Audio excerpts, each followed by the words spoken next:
Pada hari ini, Stikes Nasional mengadakan panen raya dan gelar karya dari hasil proyek yang telah kami buat. Sebelumnya, kelompok kami mengadakan serangkaian proses untuk mengadakan proyek kolaborasi kali ini, seperti menjalani survei dan membuat luaran, seperti membuat poster dan video.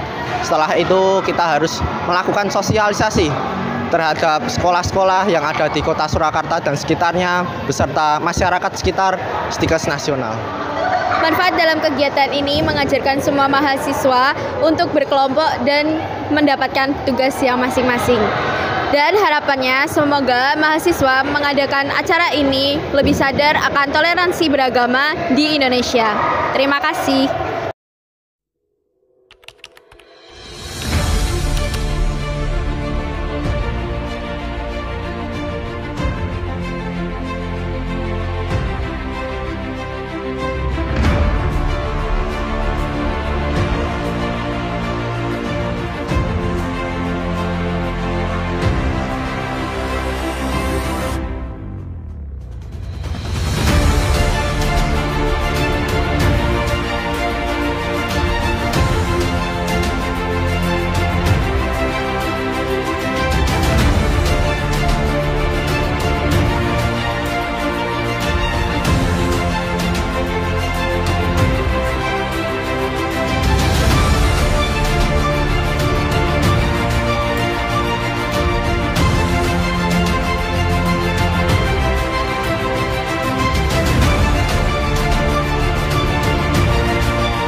Halo semuanya, perkenalkan kami dari kelompok 3.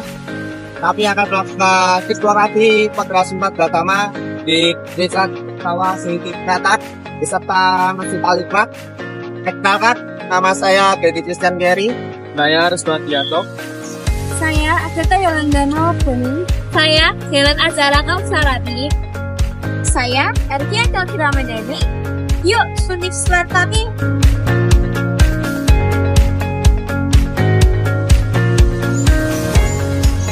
Sejarah berdirinya kedua bangunan ini berawal dari pemilik tanah pada waktu itu yang bernama Haji Ahmad Zaini. Beliau memiliki tanah seluas 1.600 meter persegi. Tanah ini pada mulanya akan dibeli untuk membangun sebuah gereja. Beliau menyetujuinya. Akan tetapi beliau meminta kepada pihak gereja untuk tidak membeli semua tanah miliknya, karena beliau ingin membangun musola di samping gereja, agar masyarakat dapat melihat suatu perbedaan agama bukan menjadi perusak dalam menjalin keharmonisan dalam kehidupan. Nah, ini yang selalu saya gaungkan, selalu saya sounding ke teman-teman atau ke jemaat-jemaat kami. Kita harus bangga dengan keberadaan kami, keberadaan kita, GKJ Jaya Jenengatan dan Masjid Al-Hikmah. Ini sudah berpuluh-puluh tahun dipelihara, dijaga, diperjuangkan, diusahakan. Jadi sangat amat tidak bisa kalau kita generasi zaman sekarang itu justru merusak. kebersamaan kita selama ini dengan Masjid Al-Hikmah. Karena mau nggak mau kita juga sudah menjadi contoh nih untuk banyak orang, banyak golongan, banyak generasi. Kalau kami sudah menjalin toleransi ini berpuluh-puluh tahun seperti itu. Jadi ini selalu kami gaungkan di berbagai macam kesempatan, baik dalam ibadah minggu atau sembayangan di hari-hari tertentu seperti itu sih. Komunikasi itu seakan-akan sudah menjadi hal yang dalam tanda kutip informal, dalam arti tidak ada surat menyurat antar lembaga, tetapi kami by WA atau alat komunikasi yang lain, misalnya ada sholat id atau idul fitri itu jatuh di hari minggu, sholat id itu biasanya jam 6 atau setengah 7 seperti itu, dan kami ada ibadah juga jam setengah 7 pagi dan jam 9. Nah, tentu biasanya itu dari pihak masjid WA ke kami pengurus gereja, Pak atau Bu, seperti biasa nggih, kados biasa nih, walaupun terkesan mungkin tidak formal atau kok tidak sopan sih, tapi ini cara kami untuk membangun komunikasi paseduluran seperti itu. Begitu pentingnya toleransi beragama, jelas. Satu, sudah menyatakan slogan tidak terlalu penting, tapi kehidupan sehari-hari selalu menjadi komunikasi. Kalau ada masalah, ayo kita selesaikan, umpamanya begitu. Dan ketika ada kegiatan hari apapun, kita selalu kontak-kontak, sekalipun bersamaan. Akan pasti ada jalan keluar. Tidak mungkin kan, tidak ada jalan keluar itu tidak mungkin. Semua pasti ada jalan keluar. Tergantung tak mampu tidak mengolah, akan dan minta untuk berhadapan, menyampaikan hasrat keinginannya, keinginan dari sebuah kegiatan, disampaikan kepada beliau yang hari besar aja tidak akan masalah apa. Dia hari biasa, beribadah dari minggu, tidak ada masalah. Hanya penjarian sendiri banyak sekali gitu, juga untuk mata dipakai, kita juga akan dipakai kebersamaan. Kita sudah tidak pakai, dipakai jangan dipakai. Memang punya mesin dan milik kita semua. Menutupi tidak ada masalah, kita sudah selesai. Untuk kerukunan sendiri, menurut saya sendiri itu rukun. Mengapa seperti itu?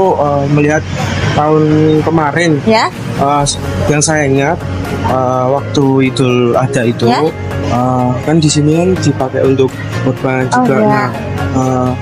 Gereja meliburkan ibadah pagi untuk mensukseskan acara Idul Adha itu. Saya yakin bahwa kerukunan itu kan dibangun oleh sebuah kesadaran bersama. Kesadaran sebagai umat manusia itu sebenarnya batas karena apa? Kemampuan mereka diciptakan satu sama yang lain itu sama. Hanya sebuah keyakinan. Yang keyakinan yang berbeda itu yang menjadikan itu disatukan bahwa itu tidak ada perbedaan. Keyakinan itu merupakan sebuah kepercayaan diri yang memang dibangun menurut diri sendiri, tetapi itu juga dibangun oleh toleransi dengan sesama, dengan satu yang lain. Inilah yang menyebabkan bahwa keberadaan gereja dengan masjid itu tetap berjalan dengan baik. Setelah melakukan eksplorasi dan wawancara, kami dapat menyimpulkan bahwasanya moderasi beragama di Gereja Kristen Jawa Joyodiningrat dan di Masjid Al-Hikmah Serengan menunjukkan contoh positif toleransi antar umat beragama.